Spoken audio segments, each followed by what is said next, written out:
मी थेट जाणार आहे आता पुण्याला. माझ्यावर आणखीन एक गेस्ट आहेत, ते म्हणजे इंडियन वॉटर रिसोर्स सेंटरचे चेअरमन सुरेश शिर्के सुद्धा आपल्यावर आहेत. सर नमस्कार, तुमचे या कार्यक्रमात स्वागत. सर खरं तर वेळ माझ्याकडे खूप कमी आहे, त्यामुळे मला तुम्हाला एकच प्रश्न विचारावा वाटतो, तो म्हणजे की सातत्याने आपण महाराष्ट्रात असं बोललं जातं की आता दुष्काळाला इतिहास जमा करायचा, दुष्काळाला इतिहास जमा करण्याच्या गोष्टी केल्या जातात. प्रशासनाने त्या दृष्टीने पावलं उचलायला सुरुवात केलेली आहे. स्थानिक स्वराज्य संस्था असोत किंवा महानगर नगर परिषद असोत, प्रत्येकाचे आता प्रयत्न त्या दृष्टीने खरं तर सुरू झालेले आहेत. पण या सगळ्यात कुठेतरी लोकसहभाग तोकडा पडतो की काय, अशी भीती सुद्धा सातत्याने वाटते. तुम्हाला काय वाटतं नेमकं? अगदी बरोबर आपण बोललात. आणि मला या संदर्भामध्ये जेव्हा पूर येतो उत्तराखंडात तेव्हा आपण पुराची चर्चा करतो आणि नंतर पाणी किंवा टंचाई असली, दुष्काळ असला की आपण फक्त त्याची चर्चा करतो. असं न करताना एकत्रित इंटिग्रेटेड असा पाण्याचा विषय आपण घेतला पाहिजे. जल हेच जीवन आहे, ती संपत्ती आहे, त्याचा विनियोग त्याप्रमाणे केला पाहिजे. सर्व जगामध्ये फक्त 0.26 फक्त इतकं पिण्याचं पाणी आहे आणि इतर देशांनी मात्र ते साठवलेलं आहे. निम्या प्रकारचे नद्याजोड प्रकल्प केलेले आहेत. आपल्या देशात मात्र 50% आसपास पाणी हे वाया जात आहे. ड्रीप इरिगेशन तुमच्या इस्रायलमध्ये करतात म्हणून आपल्याकडे ड्रीप इरिगेशन करायचं असा हास्यास्पद गोष्टी करण्याची ही वेळ नाही आहे. आपल्याकडचं जे पाणी आहे ते आपण अडवलं पाहिजे. त्याच्यासाठी मोठी धरणं, मध्यम धरणं, मायनर इरिगेशन डॅम, गावतळी, पाझर तलाव ही सगळे एकत्रित जर आपण करत केली नाही तर आपण दुर्दैवी ठरू. आणि त्यासाठी 50 वर्षापर्यंत पुढचं प्लॅनिंग राष्ट्रीय पातळीवरती सेंट्रल वॉटर कमिशन जे आहे ती आणि आपल्या स्टेट गव्हर्नमेंटने यापूर्वी केलेलं आहे. आपल्याकडे ब्ल्यूप्रिंट तयार आहे आणि हे फक्त आपल्या काही 6 वाहिनीवर मी आपल्याशी बोलतो अशातला भाग नाही आहे. जागतिक पातळीवरती वॉटर कॉन्फरन्स इंटरनॅशनल ज्या जपानला होतात, आफ्रिकेत होतात, ऑस्ट्रेलियात होतात, त्या ठिकाणी देखील सर्व डेव्हलपिंग कंट्रीज जे आहेत ते हाच मुद्दा मांडतात की प्रगत देशांनी त्यांचे सगळे प्रकल्प पूर्ण केलेत. मोठे प्रकल्प पूर्ण झाले, मध्यम झाले, त्यांनी नद्याजोड प्रकल्प केले. चायना सारखा आता देश आहे, त्यांनी 3 गॉर्जेस म्हणून त्यांचा एक मोठा धरण त्यांनी आहे, जवळजवळ कोयन्याच्या 100 पट कमीत कमी मोठा आहे. 20 लाख लोकांचं त्यांनी विस्थापन केलं. पण म्हणून काय आपण त्याप्रमाणे होऊ शकणार नाही का? कारण ते 20 लाखांचं व्यवस्थापन म्हणजे ते म्हणणार आज पुण्याला आहे, उद्या तुम्ही नागपूरला जा, तिथं तुमचं व्यवस्था. अशा तऱ्हेने नाही चालत आहे. अमेरिकेने जे काही केलेलं आहे, त्यांचा जन्म 1450 कोलंबसने सापडल्यानंतर तो झालेला आहे. त्याच्यामुळे तो आपल्या दृष्टीने तो केजी मधला विद्यार्थी आहे. किती प्रगत असून द्या, फायनान्शियली पुढे, मला कोणाची तुलना करायची नाहीये, पण आपण काही कमी नाव. आपल्या देशाचं प्लॅनिंग आपण करायला पाहिजे आणि का करत नाहीये हे मात्र दुर्दैव आहे. ब्ल्यूप्रिंट तयार, लोकांचा सहभाग पाहिजे.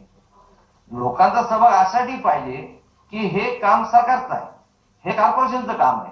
असं आपण काही आता मुघलांच्या किंवा ब्रिटिशांच्या कारकिर्दीत नाही आहे. कोण असतात तो सरकारमध्ये, कोण असतात आपलेच कर्मचारी, आपले मित्र, आपले भाऊबंद असतात, कॉर्पोरेशन मध्ये असतात, एनजीओ मध्ये असतात. आपण काही एकमेकांचे दुश्मन नाहीये आणि म्हणून एकत्रित हा विचार देशासाठी केला पाहिजे. मग आपण म्हणा टू द पॉइंट बोला ना. मग 1 valley 1 river 1 organisation, Tennessee valley authority आहे. तसं आपल्याकडे कृष्णा व्हॅली कॉर्पोरेशन या स्टेटमध्ये निराळी, त्या स्टेटमध्ये निराळी, गोदावरीचे निराळी, असं नाही उपयोगाचं. म्हणजे एक शहर पाण्यात पुराने बुडत असताना दुसऱ्या शहराला पावसाळ्यात पाणी मिळण्यासाठी तुम्ही त्या धरणात पाणी साठवून ठेवायचं, अशा बाउंड्रीज तुम्ही नद्यांना कृपा करून लावू नका. हे माझं प्रामाणिकपणे सांगणं आहे. कुठेतरी हा विषय मला प्रामुख्याने मांडायचा होता की हा विषय तुम्ही असा करा की घरामध्ये 1 ड्रम पाणी आजोबांनी घरात साठवावं. ड्रम म्हणजे आपल्या देश दारूचा, ते सगळं वाया जाणारं पाणी आपण एकत्र साठवा. मग ते तोटीने शेजाराला द्यायचं, त्या शेजारच्या गावाला द्यायचं, हा फार गौण आहे. राष्ट्रीय संपत्ती आपण वाचवली पाहिजे. आज लास वेगास जे धरण आहे, लास वेगास जे शहर आहे, त्याला हुअर डॅमच्यामुळे ती इलेक्ट्रिक मिळते आहे म्हणून ते चकाचक सगळं आहे. आपल्याकडे कोयना धरण एकमेव आपण चांगलं केले, परंतु त्याच्यामुळे भूकंप होतात. अशी हास्यास्पद गोष्ट जेव्हा कानावर होते तेव्हा हसावं करावं कळत नाही. आपल्याला सांगतो, मी त्या संस्थेचा पण चेअरमन म्हणून बोलतो आहे, आपल्याला काही गप्पा मारत नाहीये. Indian society of earthquake technology याचा चेअरमन असताना मी सांगू शकतो आपल्याला की 100-150 मीटर उंचीचे धरण असतं तर मी इथं टकटक माझ्या खुर्चीवर केलं तर नागपूरमधली किंवा पुण्यातल्या स्वारगेटवरची खुर्ची आपली हलते. असं जर म्हटलं तर ते आपल्याला हास्यास्पद वाटेल. अगदी काय उदाहरण सांगितलं आपल्याला, कारण धरणाच्या उंची इतकं जेवढी डेप्थ खाली जाते त्याच्यानंतर वरती धरण आहे का माणूस उभा आहे का घोडा उभा आहे हे खालच्या जमिनीला कळत नाही, कारण की प्रेशर बल्ब प्रमाणे त्याचं वजन 0. बरं सर, जेव्हा आपण म्हणतोय की पाणी ही राष्ट्रीय संपत्ती आहे, तर मला असं वाटतं की आणखी एक सगळ्यात खरं तर महत्वाची समस्या सुद्धा हीच आहे, कारण पाणी ही एक समस्या जरी असली तरी ती सोडवण्यासाठी आता मला वाटतं की कुठेतरी एकसंघ होण्याची गरज आहे आणि त्यातूनच ती खरं तर वेळोवेळी अगदी पटकन सुटकीसाठी सुटणारी खरी समस्या आहे. पण काही ठिकाणी कुठेतरी घोडं अडतं, जसं तुम्ही म्हणालात तसं. तर आता ते घोडं नेमकं कुठे अडतंय या सगळ्या गोष्टींचाही कुठेतरी आपण जाणीवपूर्वक विचार करायला हवा. तुम्हा तिघांचे आभार मानते, तुम्ही तिघही या चर्चेत इथे सहभागी झालात आणि आमच्याशी पाणी प्रश्नाच्या अनुषंगाने इतकी छान चर्चा केली, तुमची मतं आमच्यापर्यंत पोहोचवली त्याबद्दल खरंच धन्यवाद. पुन्हा भेटणार आहोत आपण 7:30 वाजता, अर्थातच पाणी प्रश्नाच्याच अनुषंगाने ही चर्चा पुढे नेण्यासाठी. सध्या मात्र इथेच थांबते. नमस्कार.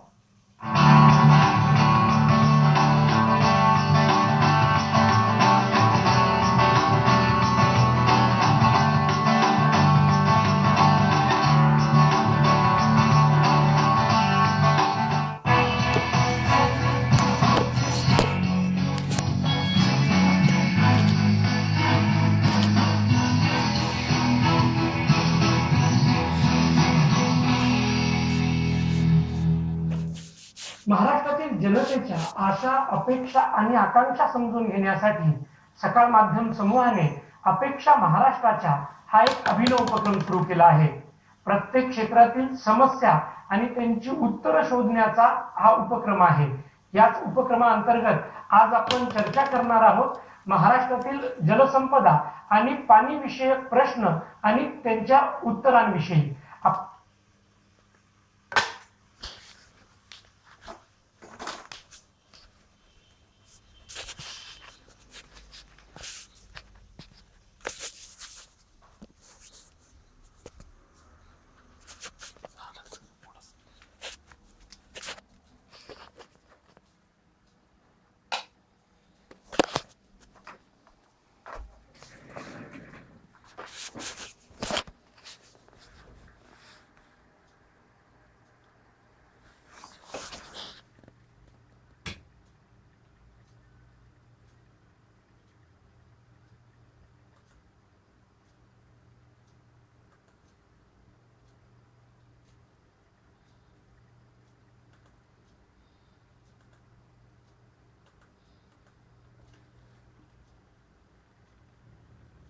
हरी